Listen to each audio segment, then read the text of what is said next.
नमस्कार दोस्तों, आप देख रहे हैं वॉइस ऑफ माउंटेन पहाड़ों की आवाज़। और पहाड़ों की आवाज़ आज धुमाकोट में मौजूद है।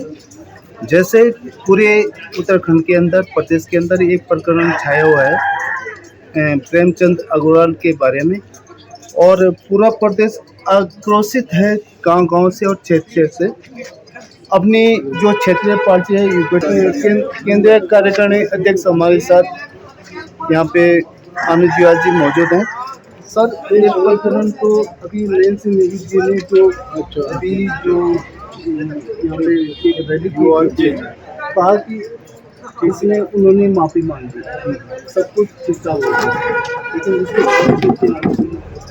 देखिए, मैं नेगी जी की जहाँ तक बात कर रहा हूँ, नेगी जी ने उत्तराखंड के प्रति गीत लिखे, आंदोलन के गीत लिखे, तो स्वाभाविक उनके प्रति हमारा लगाव था, सम्मान था। लेकिन जब उनको विदेश जाने के लिए मुख्यमंत्री ने अनुमति नहीं दी और कुछ डांट सा दिया, तो उनको छोटे से अपमान के उन्होंने मुख्यमंत्री के खिलाफ गीत लिख डाला। और आज पूरे प्रदेश का अपमान हो रहा है, पूरे समाज का, जिस समाज ने उनको आसमान पर चढ़ाया, आज आप उनको कह रहे हैं कि इसमें राजनीति मत करो। तो ये सबसे पहले हम इस बात के लिए उनकी निंदा करते हैं। दूसरी बात है, मुख्यमंत्री उन्होंने एक आह्वान किया कि गैरसैंण में चलो वो करेंगे, रैली करेंगे। इसलिए क्या है, ताकि आंदोलनकारी प्रधानमंत्री को के विरोध करने वहाँ उत्तरकाशी न जाए और स्वयं नहीं पहुँचे। तो ये अपने आप सिद्ध होता है कि उनको कोई ना कोई या तो पद्मश्री का लालच है या किसी और चीज़ का लालच है, और उसके लिए आज वो उस पहाड़ की स्वाभिमान उसको भूल गए जिसके लिए उन्होंने गीत लिखे। प्रधानमंत्री तो खुद उत्तराखंड के अंदर आए थे अभी केदारनाथ घाटी में कहूँ में। हाँ। और वहाँ पे घाम गंगोत्री उसमें गए थे और हम घाम तो ताप रहे हैं, इसीलिए हम इस प्रेस को कर रहे हैं, घाम में कर रहे हैं कि मुख्यमंत्री प्रधानमंत्री भी उड़ गए पहले लोगों, हम घाम में भी कर रहे हैं, हम घाम से भी और सड़क छाप को ही कर रहे हैं, हम तो सड़क में भी कर रहे हैं। और इसी उसको लेकर के हमने राज्य प्राप्त किया। सड़क छाप लोगों ने आंदोलन किया, सड़क पे चले, गोलियां खाई, शहादतें दी, तब जाके राज्य बना, तब तुम मुख्यमंत्री और प्रधानमंत्री बने हो। वो जो है भट्ट, क्या नाम है, महेंद्र भट्ट, वो बद्रीनाथ से विधायक रहेगा, आज भारतीय जनता पार्टी के अध्यक्ष भी हैं और राज्यसभा के वो भी हैं। ऐसे लोग उस जनता के जिनके दम पर ये पहुंचे, आज उनका अपमान कर रहे हैं। और स्पेशली मैं अब मुख्य विषय की ओर आता हूँ कि सदन में, सड़क में तो लोग बोलते थे पहाड़ी देसी, हमने कभी इसका समर्थन नहीं किया। हमारे राज्य जो गढ़वाली बोला गया प्रेमचंद अग्रवाल के शब्दों से, वो कितना इसका असर दिखता पूरे उत्तराखंड? उसका असर देखो, जो स्वाभिमानी लोग हैं उनका तो अंतर है, लेकिन जो भारतीय जनता पार्टी का समर्थन कर रहे हैं उनकी अंतरात्मा मर चुकी है, उनका जमीर उनने एक बार भी विरोध नहीं किया। उसका उदाहरण है कि प्रेमचंद अग्रवाल का जो चमचा था, जो पासवान था, वो चुनाव जीत जाता है। अगर भारतीय जनता पार्टी के अंदर या गढ़वाली के अंदर स्वाभिमान होता तो वो कैसे जीतता? पुतले फूंकते थे, जला देते। तो मैं आज भी, वो तो केवल पासवान की बात थी, आज तो पूरी कौम को सदन में गाली दी जा रही है। और सदन में मतलब 80% लोग पर्वतीय क्षेत्र के लोग विधायक हैं वहाँ पे, उनको स्वाभिमान नहीं जाग रहा है। रितु खंडूड़ी, जो खंडूड़ी जी जैसे बड़ा ईमानदार माना जाता है, उनकी बेटी है और वो सदन की हेडमास्टर नहीं है, उसको सदन को चलाना है। उसको, उस विधायक को डांटने की बजाय आप उस व्यक्ति को डांट रही है जो पूरे पहाड़ की पीड़ा, उसको बद्रीनाथ की पीड़ा नहीं थी, वो हमारी भी पीड़ा थी। हमारे यहाँ भी जंगली जानवरों का आतंक है। आज कल ही हमारे विधानसभा क्षेत्र में एक महिला को घर से उठा करके भाग ले गया, कली की बात। हमको कई सालों से कह रहे हैं कि जंगल उनकी हमकी सुरक्षा करो, लेकिन सरकार के कानून में जून नहीं रख रही। हाई कोर्ट में केस चल रहे हैं, लेकिन सरकार वहाँ पे तथ्य नहीं रख रही। जबकि कार्बन नेशनल पार्क में रहने वालों के लिए स्पेशल सुविधाएं हैं, उनको यह है कि इनके अधिकार पूर्ववत बने रहेंगे। अकबर अहमद डम्पी, वो हेलीकॉप्टर से जाता है, हमारा आदमी मोटरसाइकिल से नहीं जा सकता, कहते हैं हॉर्न बजाओगे। तो ये बहुत सारी बातें हैं।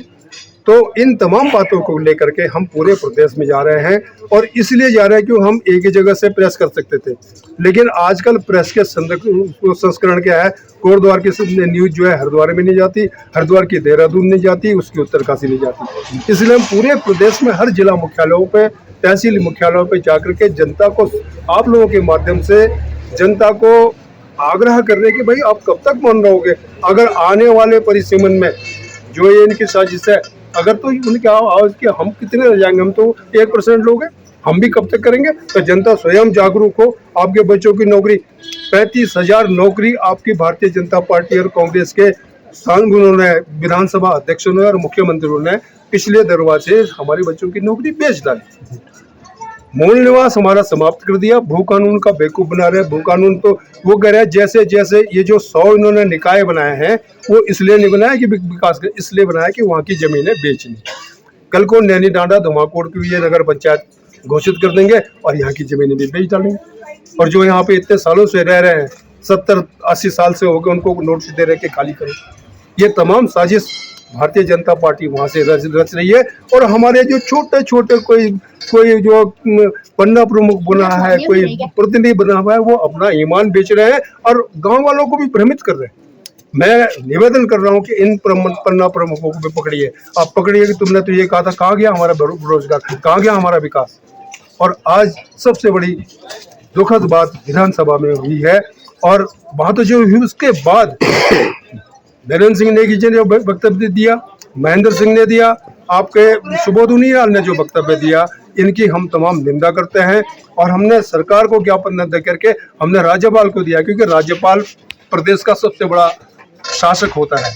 उनसे कहा कि इनका आचरण अच्छा नहीं है, ये पहाड़ और मैदान की खाई खोद रहे हैं। और हमारा मानना है कि गुरुकुल नार्दन से बद्रीनाथ और किच्चा से यूकेटी के हमारे वर्जी यहाँ पे मौजूद है और बार बार यहाँ पे सोशल मीडिया पे आते रहते हैं। उनका अपना यूट्यूब चैनल भी है और लगातार क्षेत्र की मुद्दाओं को उठाते रहते हैं। तो आज उनसे रूबरू हुए हम। वर्जी, क्या मामला है पूरे प्रदेश में? देखिए, वर्तमान में एक नफरती चिंटू जो भारतीय जनता पार्टी का विधायक भी है और दुर्भाग्य से इस राज्य का मंत्री भी है, सदन के अंदर पर्वतीय मूल के लोगों को सरेआम गाली देता है, जिससे पूरे उत्तराखंड में उबाल मचा है। जनता कह रही है ऐसे चिंटू राजनीतिक बदतमीज को भाजपा सरकार बर्खास्त करे और संदेश दे। जो पहाड़ और प्लेन का झगड़ा खड़ा कर कर उत्तराखंड के अंदर नफरत पैदा कर रहा है, ऐसा मंत्री हमको नहीं चाहिए। बड़े दुख के साथ हमको ये कहना पड़ रहा है, चाहे वो प्रदेश अध्यक्ष महेंद्र भट्ट हों या धामी जी हों, उसको संरक्षित कर बचा रहे हैं और कुतर्क कर रहे हैं। आंदोलनकारियों को महेंद्र भट्ट बोलते हैं कि चुटभैये। क्या महेंद्र भट्ट भूल गए उत्तराखंड आंदोलन? पासवान को स्थापित करने के लिए सुबोध उनियाल बिहारी बन जाता है। ये कैसे राज्य को लेकर जा रहे हैं? राज्य की आबोहवा क्यों खराब कर रहे हैं? हमने मिलकर राज्य बनाया है, सबको साथ लेकर लड़े हैं, 42 से ज़्यादा शहादत दी है। हमारे इतिहास को कलंकित करने वाली है भारतीय जनता पार्टी के चिंटू नेता होते कौन है? इन तमाम चीज़ों को लेकर हम पूरे प्रदेश के अंदर जनसंपर्क कर रहे हैं। उसी क्रम में हम धुमाकोट आए हैं।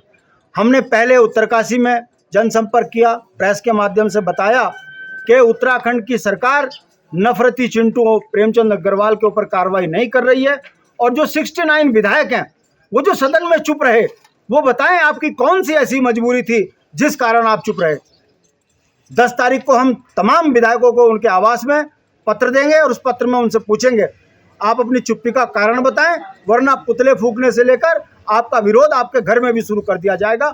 उत्तराखंड के अंदर इसी चीज़ को लेकर पूरे प्रदेश के अंदर भ्रमण कर रही है। उत्तरकाशी, टिहरी, श्रीनगर, रुद्रप्रयाग, उसके बाद कर्णप्रयाग, बागेश्वर, चंपावत, खटीमा, रामनगर, हल्द्वानी होते हुए हम आज धुमाकोट में आए हैं। और हमारा ये मानना है कि अखबार उत्तराखंड क्रांति दल की आवाज़ को दबा जरूर सक रहा है, मगर उत्तराखंड क्रांति दल एकमात्र दल है जो गांव के अंतिम छोर में जाकर बता रहा है कि आपकी सरकार आपके खिलाफ जो षड्यंत्र कर रही है उसके लिए जाग जाओ, वरना उत्तराखंड के नौकरियां बिक गई, संसाधन बिक गए और उत्तराखंड खतरे में आ गया। अब ये मंत्री मैदान के क्षेत्र को मजबूत करने के लिए पहाड़ और मैदान का झगड़ा खड़ा कर कर उत्तराखंड को हरियाणा बनाना चाह रहे हैं। वहाँ किसान और वहाँ के जो गुजर जाट हैं उनकी अनदेखी करके ऐसे व्यक्ति को वहाँ का मुख्यमंत्री बना दिया। वो संकेत है कि उत्तराखंड में भी आने वाले समय में इसी तरह का षड्यंत्र ये भाजपा करेगी। इसके खिलाफ हम जन जागरण कर रहे हैं और इस जन जागरण से जो सफलता हमको मिल रही है, हमें लगता है एक बहुत बड़ा आंदोलन उत्तराखंड की जनता बहुत जल्दी खड़ा करेगी। अंकिता भंडारी हत्याकांड जो हुआ था, एक प्रदेश की बेटिया के अस्मिता को लूटा गया भाजपा सरकार में, और कई सोशल मीडिया पे ये प्रकरण चलता रहा, अभी भी चल रहा है। और भू कानून को लेके भी मैं बात करूंगा कि जो हमारे गोल खातों में इस समय कई खाता धारक हैं, गांव में लोगों को पता नहीं, जो प्रदेश के अंदर देश के अंदर रह रहे हैं, उनको ये पता नहीं कि हमारे खेत कहाँ हैं, क्या है, इनका मामला क्या है, क्योंकि 1950 या 65 का जो मामला है वो अभी फिक्स नहीं है। इसके बारे में आप क्या? देखिए, भूमि बंदोबस्त होने की बहुत ज़रूरत है, चकबंदी की बहुत ज़रूरत है। ये दोनों चीज़ जब हो जाएंगी तो उत्तराखंड का किसान समृद्ध होगा। गोल खाते की ज़मीन है, बंटवारे इस तरीके से हो रखे हैं कि 5 नाली ज़मीन है, 5 किलोमीटर तक बटी है। इसको ठीक करने की ज़रूरत है। दुर्भाग्य है, ये सरकारें कर नहीं रही है, इसीलिए उत्तराखंड का व्यक्ति जंगली जानवरों से परेशान है, खेती नहीं कर पा रहा है। मजबूर होकर इस राज्य में 10 साल में 5 साल में 10 लाख से ज़्यादा लोग यहाँ के जो है पलायन कर गए। ये कौन है जो यहाँ पलायन के लिए मजबूर कर रहे हैं, और कौन लोग हैं? 64 लाख लोगों का ये राज्य मांगा था, 85 लाख की यहाँ जनसंख्या में हमको राज्य मिला, और आज 1 करोड़ 35 लाख जनसंख्या हो गई। पर्वतीय मूल का अल्पसंख्यक हो गया, बाहर के लोग यहाँ पर आकर मालिक बन गए। इसके लिए सख्त भू कानून की जरूरत थी, और सरकार किस तरीके के जुमले छोड़ रही है आपको पता ही है। नगर को छोड़ दिया, 2 राज्य के 2 जिले इन्होंने और छोड़ दिए, हरिद्वार से उधम सिंह नगर। तो ये भू कानून लगा कहाँ है? मतलब आप चाहते हो कि गांव के अंदर कोई विकास की योजना ना आए? कहने का मतलब है भारतीय जनता पार्टी सुनियोजित तरीके से उत्तराखंड की बेहद कीमती जमीनों को लूट रही है। अब तो हमें लगता है कि हमें 5th शेड्यूल की बात करनी पड़ेगी, वरना उत्तराखंड खतरे में आ चुका है। सीमांत क्षेत्र है, चाइना नेपाल अगल बगल में है, और जिस तरीके से उत्तराखंड की भौगोलिक परिस्थितियों में अतिक्रमण हो रहा है, हमें लगता है ये सीमा भी अब सुरक्षित नहीं रहेगी। हम जनता को जगा रहे हैं, उम्मीद है जनता इस बात को समझेगी। दूसरा बात, आपने अंकिता हत्याकांड की बात करी है। ये सब जानते हैं कि भारतीय जनता पार्टी में दुराचारी, व्यभिचारी, बेईमान, भ्रष्टाचारियों की फौज है। यही कारण है कि अंकिता के हत्यारों को अभी तक जो है वो अपराध में सजा नहीं मिली। वो कई अपराधी ऐसे हैं जो आज भी बचे हुए हैं। विधायक यमकेश्वर और अंकिता हत्याकांड करने वाले उनका बाप जो कह रहा था कि मेरा बेटा निर्दोष है, इन पर कार्रवाई नहीं हुई। कहने का मतलब है भाजपा अपराधियों को बचा रही है। खाली एक ही अंकिता नहीं, दिल्ली से लेकर उत्तराखंड में हर महीने कोई ना कोई बेटी इसी दरिंद्रों के जो है शिकार हो रही है। इसमें भी हम लोगों को जगा रहे हैं कि इन पार्टियों को बाहर करें। ये बाहर की पार्टियां उत्तराखंड की आबो हवा खराब कर रही है, हमारी बेटियां सुरक्षित नहीं है। और भारतीय जनता पार्टी तो माशाल्लाह एक काम और कर गई कि यूसीसी लाकर उत्तराखंड में सनातन धर्म के अंदर हलाला की नीति लेकर आ गए।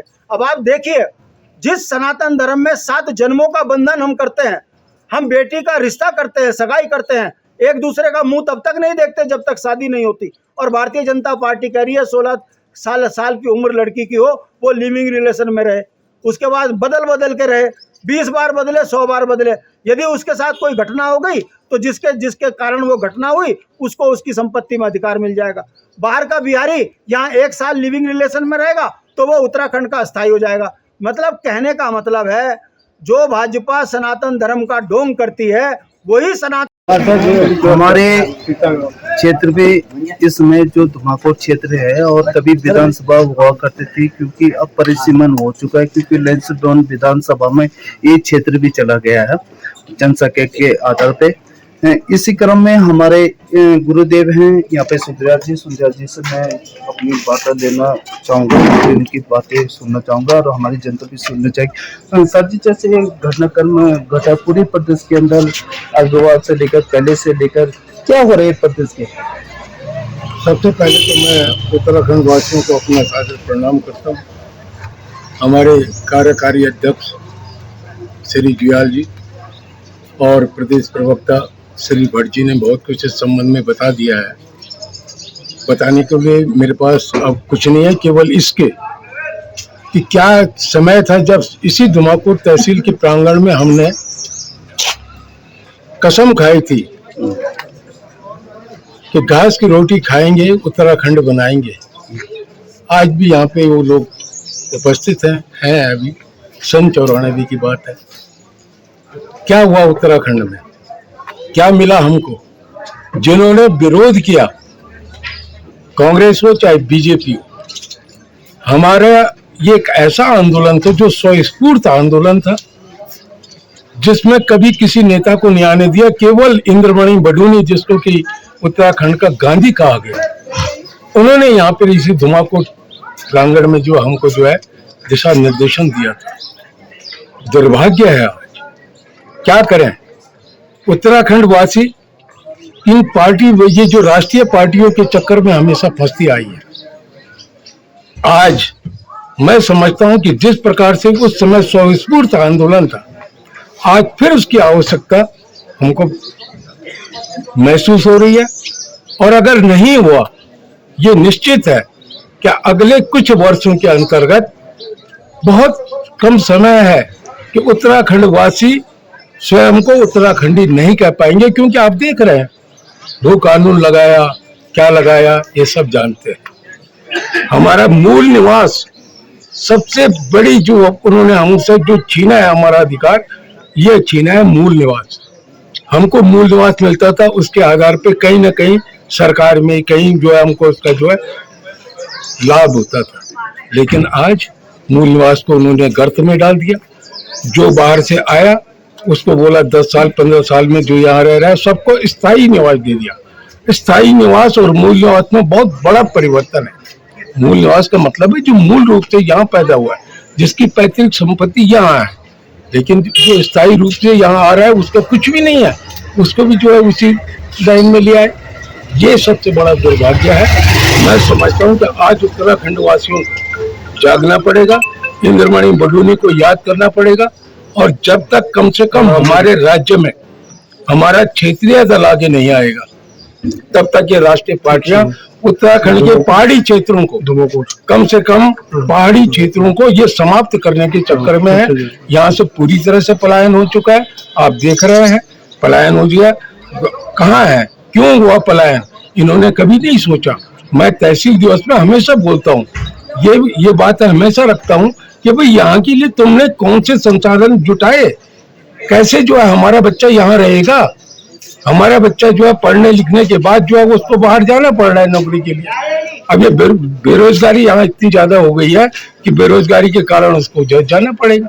अगर यहाँ हमारा छोटा मोटा जो है धंधे होते, थोड़ी बहुत फैक्ट्री होती, कहाँ कौन पहाड़ में कहाँ इन्होंने 20 वर्ष 25 वर्ष हो चुके हैं हमको अलग हुए, उत्तराखंड बने हुए 25 वर्ष में बताइए पहाड़ में कहाँ इन्होंने कोई फैक्ट्री लगाई। हमारे यहाँ के जो है जितने भी जंगल है कट करके बरेली जा रहे हैं, बाहर जा रहे हैं, वहाँ फैक्ट्री लगी है, वहाँ या क्या ये यहाँ नहीं संपन्न हो सकता, ये संभव यहाँ नहीं है। यहाँ अगर फैक्ट्री बन जाए तो यहाँ का बच्चा यहाँ रहेगा, जिसको वहाँ जो है 15,000 मिल रहे हैं वो 10,000 में यहाँ काम करने के लिए अपना जो है खुशी से काम करेगा। लेकिन दुर्भाग्य है कि पहाड़ के लिए इन्होंने किसी प्रकार से कोई नीतियां नहीं बनाई, और इसके लिए बीजेपी हो चाहे कांग्रेस हो, दोनों सरकारें बराबर की जिम्मेदार है, बराबर की जिम्मेदार है। आज बाहर के लोग यहाँ पर जो है फेरी लगाने आ रहे हैं, ये कर रहे हैं, कुछ पता नहीं है कब जो है कौन क्या कर दे। अब मैं केवल उत्तराखंड वासियों से एक ही विनती करता हूँ, आओ सड़क पे आओ। और ये जो प्रेमचंद्र अग्रवाल ने पहाड़ियों को सीधा सदन में गाली दी है, तो मुझे तो उन 69 विधायकों के ऊपर सबसे ज्यादा शर्म आ रही है जो चुपचाप बैठ करके उसको सुनते रहे। और एक व्यक्ति ने थोड़ा सा उसका विरोध किया था, वो शायद कांग्रेस के थे, तो ऋतु खंडूड़ी है, हाँ बुटोला जी ने किया था। तो ऋतु खंडूड़ी ने, मैंने खुद देखा उसको, बड़ा आश्चर्य हुआ कि ऋतु खंडूड़ी। अब सीधी बात है कि ऋतु खंडूड़ी भी कौन है, वो खंडूड़ी जी के नाम पे जीत गई, और आज जो है वो हमारी विधानसभा अध्यक्ष है, इसलिए है क्योंकि खंडूड़ी जी की लड़की है। तो उन्होंने जिस तरह से उनके साथ व्यवहार किया बुटोला जी के साथ, वो अशोभनीय था और निंदनीय है। मैं उसकी जो है भरसक निंदा करता हूँ, और इस प्रकार से जो है किसी को भी, वो जनप्रतिनिधि है, वो भी तो बात बोल रहे हैं, उनकी बात तो सुनना चाहिए था। उसके बाद अगर उन्होंने माना कुछ उनको बोला भी है, उसके बाद प्रेमचंद अग्रवाल के प्रति क्या काम किया उन्होंने, कोई कार्यवाही की नहीं। प्रमोशन आज एक दुर्भाग्य है कि प्रेमचंद अग्रवाल जैसा जो है हमारा आज मंत्री बना बैठा है, और उसको संरक्षण जो है पूरा जो है नेतृत्व दे रहा है। ये उत्तराखंड वासियों के लिए एक कलंक है, और मैं समझता हूं कि अगर आज भी उत्तराखंड वासी नहीं जागा, इतनी गाली सुनने के बाद भी, तो निश्चित है हम गर्त में जा रहे हैं और हमारा पतन निश्चित है। जो कुछ थोड़ा बहुत यहाँ बचा हुआ है ये भी समाप्त हो जाएगा। आओ जागो और अपने क्षेत्रीय दल को समर्थन दो। इसी के साथ धन्यवाद।